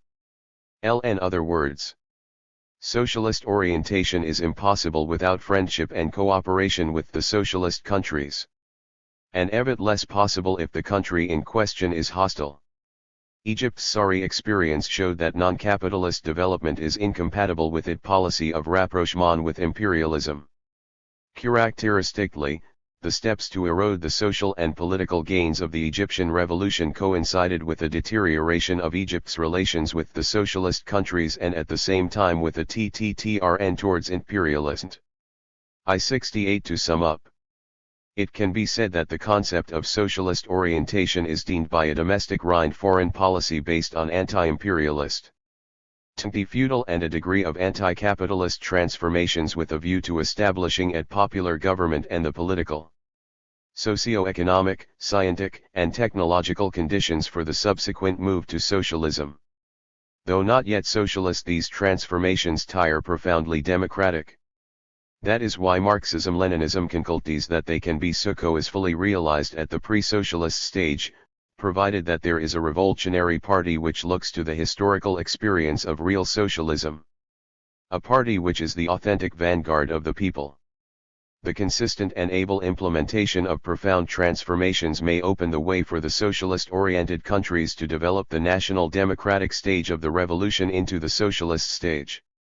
It should be realized that any attempt to hasten the transfer to socialism or to go about it unprepared, and any artificial acceleration of social and economic processes can do great harm.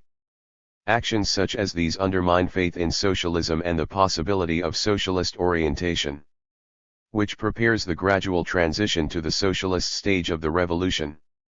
There is still another important feature of the current development of the socialist-oriented countries: the attempts by imperialism, L65, allied with internal reactionary elements, to undemten the progressive regimes. Imperialism uses sabotage, plots and even overt intervention, capitalizes on economic difficulties, and economic and cultural underdevelopment, and instigates national and tribal hostility to try and again exploit the countries it once dominated. Experience shows that if the developing countries are to preserve and consolidate their socialist orientation, the following are required: a revolutionary party guided by the principles of scientific communism, constant consolidation of the organs of democratic power, established alter colonial domination had been abolished, training of party and government cadres loyal to the working people and to socialism, strengthening of national armed forces which can defend the gains of the anti-imperialist People's Democratic Revolution, increasingly ample party and government contacts with the working people, and involvement of the latter in managing public and state affairs, an economic and social policy which ensures the consolidation of the country's independence, expands production and improves living standards. The socialist-oriented countries will encounter considerable difficulties and complex Prob 166 areas in their development. They will have to overcome the resistance of socially hostile elements and the inertia of the old system. There will also be national, ethnic, and religious problems within the framework of democratic statehood. But no Mongols can deny the fact that a start has been made and the RST steps have been taken in the basically new direction of development for the former colonial and dependent countries. The example these countries set will be made entirely convincing by the success with which they deal with their social and economic problems. The development of the socialist-oriented countries VMS analyzed in the report of the Central Committee of the CPSU to the 26th Congress of the Communist Party OT the Soviet Union. It was indicated at the Congress that, despite the differences from one country to another, there are common features in their development. Development along the progressive road is not of course the same from country to country, and proceeds in difficult conditions. But the main lines are similar. These include gradual elimination of the positions of imperialist monopoly, of the local big bourgeoisie and the feudal elements, and restriction of foreign capital. They include the securing by the people's state ol colonizing heights in the economy and transition to planned development of the productive forces, and encouragement of the cooperative movement in the countryside. They include enhancing the role of the working masses in social life, and gradually reinforcing the state apparatus with national personnel faithful to the people.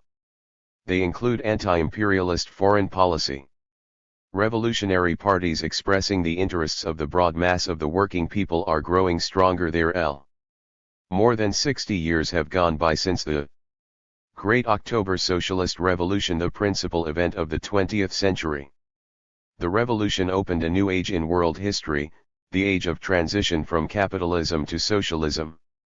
The October Revolution has become the guiding light for peoples moving towards socialism and an inspiring example for the working people of all countries in their struggle against the rule of capitalism and national oppression.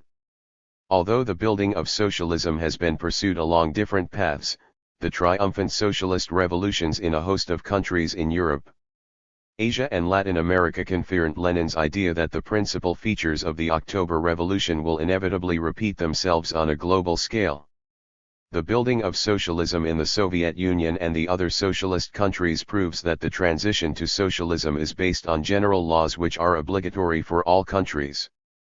Furthermore, events have shown that these general laws manifest themselves in different forms depending on the country. TLTE particularities of building socialism in any given country primarily involve forms, methods, schedules and speed of the socialist transformations. But these particularities do not make the general laws redundant. As was said at the 24th Congress of the Communist Party of the Soviet Union, successes in socialist construction largely depend on the correct combination of the general and the nationally specific in societal development. Not only are we now theoretically aware but also have been convinced in practice that the way to socialism and its main features are determined by the general regularities, which are inherent in the development of all the socialist countries. We are also aware that the effect of the general regularities is manifested in different forms consistent with concrete historical conditions and national specifics. It is impossible to build socialism without basing oneself on general regularities or taking account of the concrete historical specifics of each country. These ideas were learned at the 25th Congress of the CPSU in 1976.